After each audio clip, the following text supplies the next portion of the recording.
questions about why did you decide to write about that subject? The impulse or the compulsion to do it. She stepped into the carriage, and in that single moment, all eyes locked on her. A young girl in teal, wearing history on her chest. On a day meant to honor the monarch, it was the 10-year-old Princess Charlotte who effortlessly stole the spotlight. The world watched as King Charles's official birthday parade unfolded with its usual grandeur: crimson uniforms, rhythmic drums, royal horses gliding in perfect formation. But it was Charlotte, seated beside her mother in a soft teal dress, who commanded the collective gaze of a nation. Her crisp white accessories, polished Mary Jane shoes, and delicate white bow framed her innocence, but there was something about her poise that suggested she carried more than just childlike grace. It wasn't just what she wore, it was how she wore it. As the carriage rolled forward, the moment felt historic, as if it marked a passing of something far greater than the eye could see.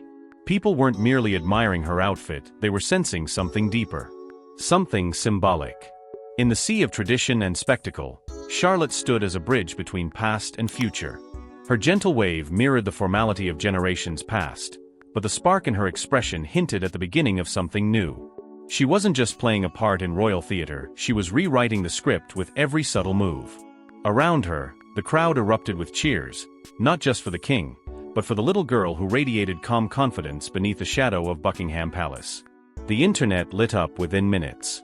Photos of Charlotte, sitting poised next to Princess Catherine, became instant headlines. "The future of the monarchy," read one. "Elegance runs in the bloodline," said another. But something else began to stir. Amidst all the admiration for her appearance, sharp-eyed royal watchers noticed a small, dazzling detail pinned just below her shoulder. Something unexpected. Something familiar. A horseshoe-shaped brooch, catching the morning sun with a glimmer of quiet power. And suddenly, the conversation shifted. This wasn't just fashion, this was a story. Because while her dress may have charmed the crowd, it was that brooch, its placement, its meaning, its lineage that sparked whispers and wonder. Where had it come from? Why did she wear it? And most of all, what did it mean? As the carriages rolled past waving flags and teary-eyed spectators, something about that gleaming emblem felt almost prophetic. A subtle message, carefully placed, in plain sight but holding secrets generations deep.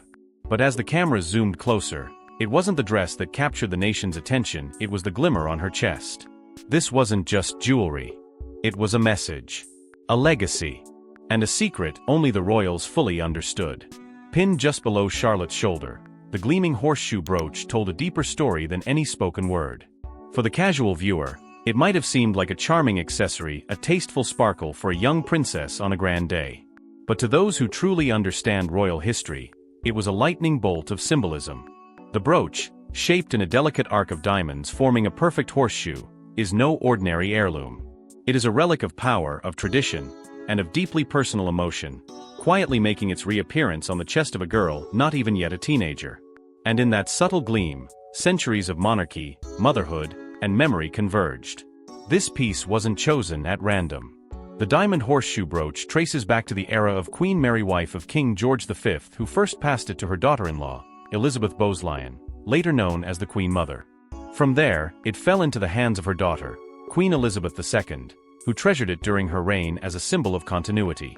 This wasn't merely adornment, it was royal bloodline cast in diamonds. A brooch worn only by queens, by women of strength, resilience, and power. So when that same piece appeared on Charlotte, it wasn't simply a case of something old. It was a crown of its own kind, bestowed in glittering silence. Yet it was not just about heritage, it was about symbolism. The horseshoe, of all shapes, holds a powerful meaning. In many cultures, it stands for protection, for luck, for safeguarding the home. But for Queen Elizabeth II, it meant something even more intimate. Horses were her sanctuary. In the midst of statecraft, global diplomacy, and relentless scrutiny, horses remained her most trusted confidants. She bred them, rode them, spoke of them with reverence. The brooch was her way of carrying that quiet love with her. It represented not just royalty but the freedom and spirit that grounded her. And then 2 years ago, at one of the most heartbreaking royal occasions in living memory, Queen Elizabeth II's funeral, that very brooch appeared for the first time on Princess Charlotte. It was a whisper of remembrance in a sea of mourning. For a child to wear such a piece at that moment, it wasn't a stylistic decision. It was emotional armor. It meant something was past that day, something intangible yet eternal. That same brooch, now worn at the king's parade, connected those two moments in one unbroken thread: grief and hope, death and succession. Because in the House of Windsor, jewelry isn't just decoration, it's a language. A way to speak when words would be too loud. And through that silent message, one thing became clear: Princess Charlotte was not just part of the story. She was being written into its next chapter. But what made this tribute even more astonishing was who gave it to her. Before she died, Queen Elizabeth made a quiet, powerful gesture. And now the world knows why. The story, until now, was only whispered among those closest to the crown. But palace insiders have since confirmed what many suspected. The diamond horseshoe brooch that caught the light on Charlotte's teal dress wasn't just a borrowed heirloom. It was a personal gift. A parting gesture from the late Queen Elizabeth II to her great-granddaughter. And in that moment, long before a funeral, long before Charlotte would wear it in front of millions, the Queen had already made a decision. Not just about jewelry, but about legacy. In a world defined by tradition and secrecy, this was her way of shaping the future without ever speaking a word. Quiet, decisive, monumental. Though the public saw them together only occasionally, those within the royal circle speak of an unexpected bond between the monarch and the little princess. Unlike her other great-grandchildren, Charlotte exhibited a striking composure even at a young age. She understood decorum without being told, observed before she spoke. It's believed Queen Elizabeth saw something in her, a flicker of herself. A girl born into immense pressure, who bore the weight of expectation with grace. So when she reached into her personal collection and chose that very brooch, it was more than a gift. It was an acknowledgement. A torch passed in secret. There are those who believe that in the final year of her life, the Queen began making deeply personal preparations for what she knew was coming. As the public celebrated her Platinum Jubilee, she was silently preparing the private transitions that would shape the next generation. Gifting that brooch to Charlotte wasn't about protocol, it was about foresight. She saw in Charlotte a bridge between eras. And she wanted the world to remember that when the time came. She wanted Charlotte to be armored in history when she stepped into the spotlight, not because of her title, but because of who she represented.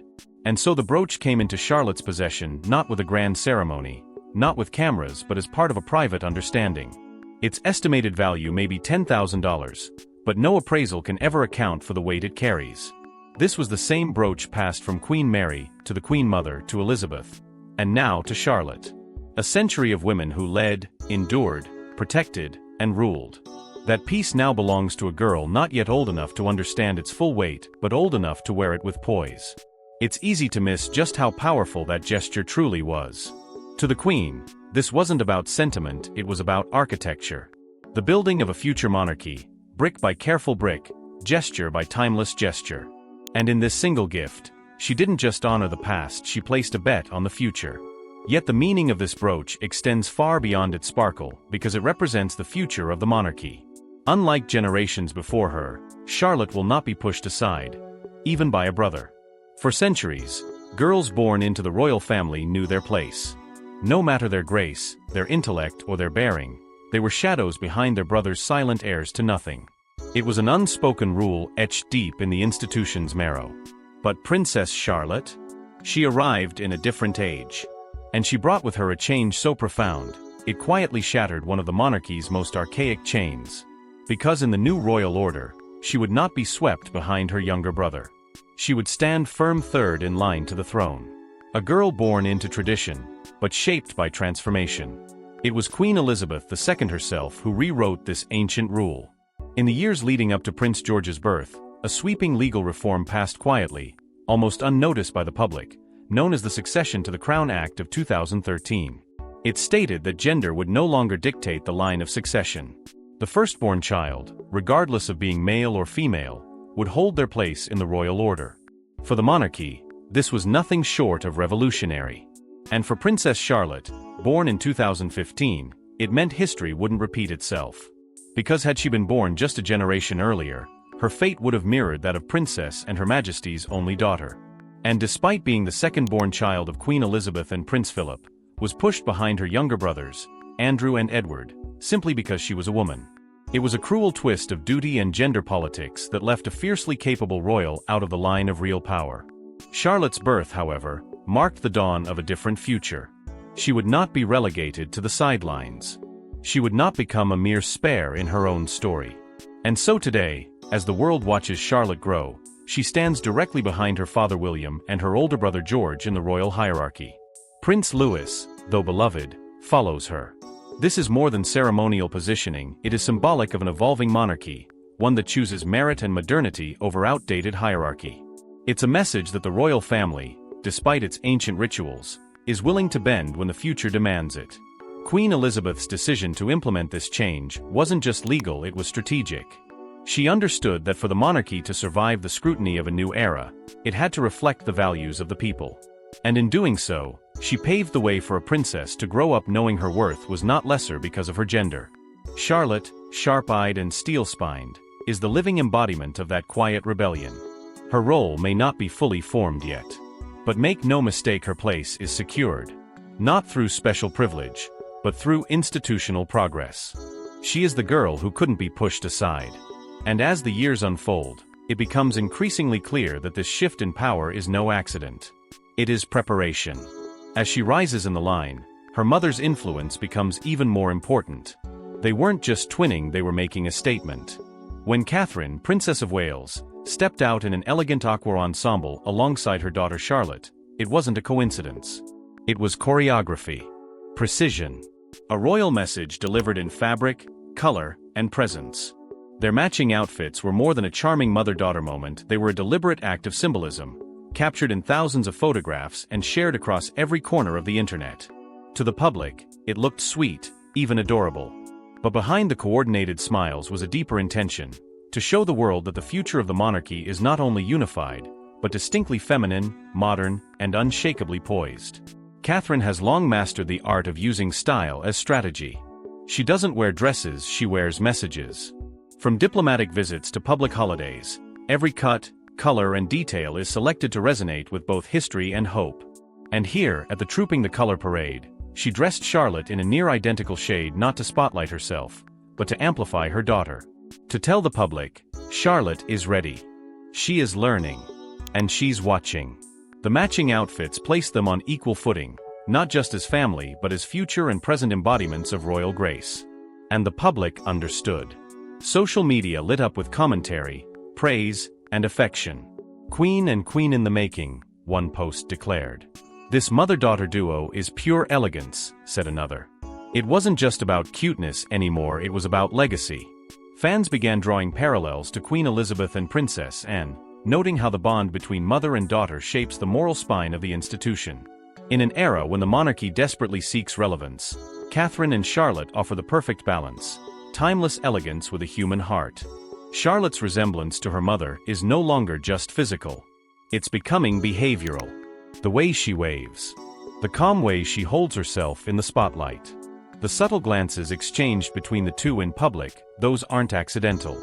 They're the quiet moments of mentorship, playing out beneath royal hats and flashing cameras. Charlotte, still just a child, is already being sculpted into more than just a princess. She is being trained, prepared, molded into the kind of woman who can one day walk beside kings, not behind them. And perhaps this is what makes their connection so compelling. It isn't performative. It's purposeful. It's personal. Catherine has endured the pressure, the headlines, the burden of expectation, and now, she's passing on not just grace but armor. Charlotte is becoming her mirror, not only in look, but in spirit. Together, they represent a monarchy unafraid of change, but deeply respectful of tradition. A monarchy where strength is soft, but never weak. Where legacy is not imposed but earned, one moment at a time. But as this new generation dazzled, another royal made a quiet but powerful return. She had been silent for months. Then came the saddle. For the longest-serving woman in the royal family, absence was not something people were used to.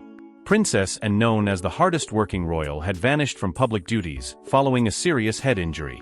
There were whispers, concern, even fear that the Princess Royal might never return to the ceremonial roles she performed with such relentless pride. But just as the spotlight fixed itself on the younger generation, and re-emerged not with words, not with a statement, but with a ride. Mounted on horseback, adorned in full military uniform, she returned to the Trooping the Color procession like a storm breaking through still skies. And in that single moment, The crowd knew, the monarchy had its protector back. This wasn't a quiet comeback, it was a proclamation. Princess and didn't simply walk into view. She rode in as the royal bodyguard to her brother, King Charles III, taking her rightful place beside him not just in formality, but in symbolism. Through the years, she has been his fiercest defender, his closest confidant, and the immovable figure when palace walls trembled. The parade, rich in military history and royal tradition, suddenly pulsed with renewed gravity. Because this wasn't just about celebration, it was about resilience. Anne was back, and she meant business. The reaction was instant. Social media exploded with tributes and awe. And for Queen, read more than a few bold captions. Fans called her a warrior in pearls, a woman who had long put duty before vanity, grit before glory. Unlike others in the royal orbit, and never cared for attention. And yet here she was, commanding it effortlessly not by seeking it, but by earning it. Her every movement on horseback, precise and measured, echoed with years of discipline. This wasn't showmanship, it was muscle memory forged in silence. Body language experts quickly dissected her stance, noting one particular detail that spoke volumes. While others on the Buckingham Palace balcony stood casually with arms at their sides, and stood apart, hands behind her back. It was a classic military posture, controlled, authoritative, unyielding. One analyst put it bluntly, she's not posing. She's guarding. That pose wasn't a fashion, it was a signal. And doesn't smile for cameras. She scans crowds. Watches over her family. Holds the line. For a monarchy that often feels stretched thin between tradition and change, and has always been the steel rod holding it upright. She doesn't demand titles or attention, she carries weight where it counts. Through scandal, loss, and chaos, her presence has been the royal family's North Star. And now, as Charles navigates a kingdom in flux, her return to form was not just inspiring, it was necessary. Yet even as duty was honored, a deeper grief lingered, one Charles would not ignore.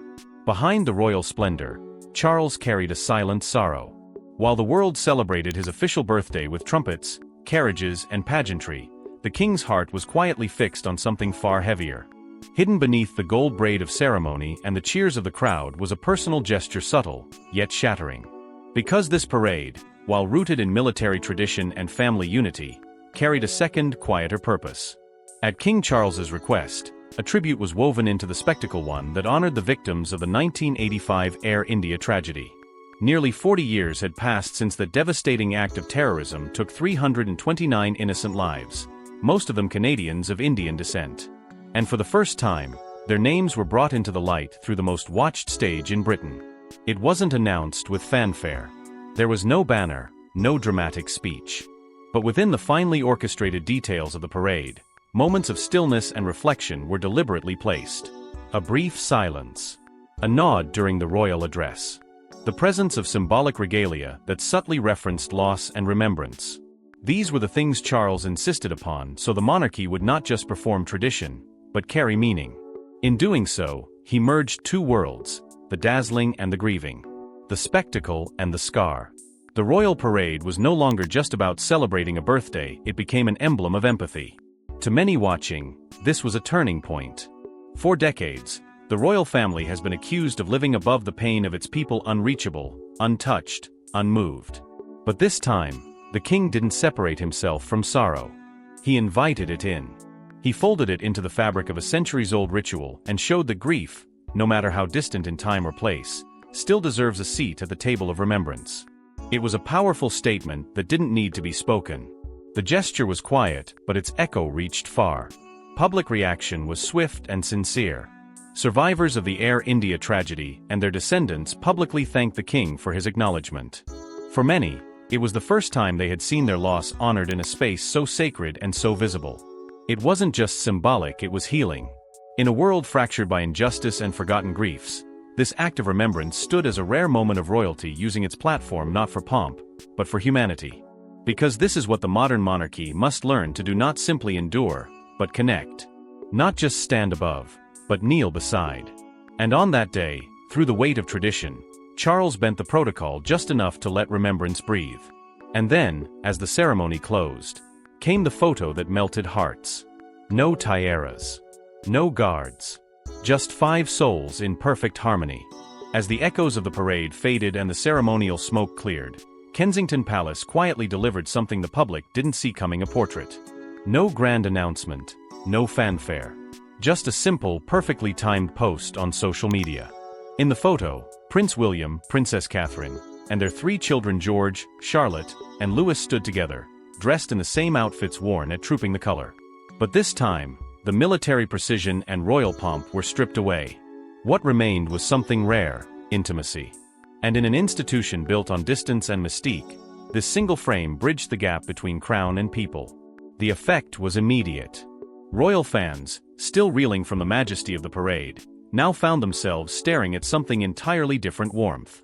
George with his gentle confidence. Louis with his wild charm. Charlotte standing tall, a quiet reflection of her mother's elegance. William and Catherine beamed not as sovereigns in waiting, but as parents. This wasn't a royal portrait. It was a family moment dressed in tradition. And yet, it spoke louder than any royal decree. The photo carried dual meanings, both heartfelt and strategic. On one hand, it was a genuine gesture. A moment of stillness offered to a nation craving authenticity.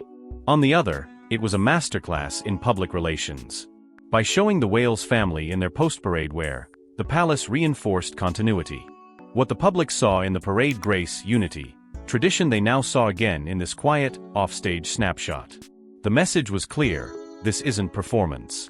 This is who we are when the cameras stop rolling. And that message resonated deeply. Social media erupted in response. Comments flooded in from around the globe. This is royalty done right. The perfect balance of duty and heart. They give us hope. The world didn't just admire the photo, they clung to it. Because in that still image, there was calm. There was certainty. There was a reminder that amidst political chaos, global tragedy, and the burdens of modern life, some things still held steady. And for William and Catherine, the photo wasn't just a keepsake, it was a blueprint. A signal that their brand of monarchy would look different. That their children would not grow up cloaked in mystery, but raised in sunlight.